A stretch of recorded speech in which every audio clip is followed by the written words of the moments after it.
Welcome to the Smartphone Photography Masterclass. This video will explore expert techniques for technical visual design using your mobile device. Rule number 1. Clean your lens. Finger oils cause a hazy blur. Always wipe the lens with a soft microfiber cloth before shooting. This simple step instantly improves image quality.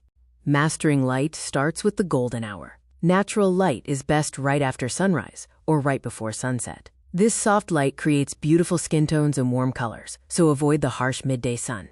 Utilize the rule of thirds. Enable the 3x3 grid in your camera app to guide your eyes. Place your subject on the line intersections to create visual balance. Use negative space to draw focus to the subject.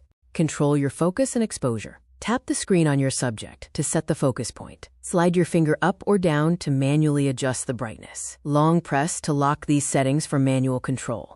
Mastering portrait mode. Blurred backgrounds help subjects stand out. Multiple lenses detect depth data, and software tools simulate professional camera glass effects.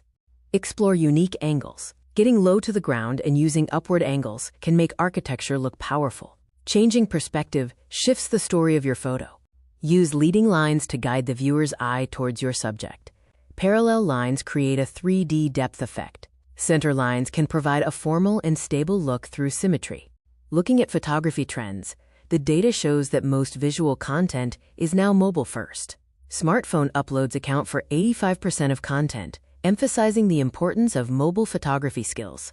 Here is the expert checklist. Remember to wipe your lens for a sharp focus. Shoot during the golden hour for rich color. Tap and lock focus for precise subject detail. Finally, enable the 3x3 grid for a balanced composition. The stability factor is crucial to avoid blur.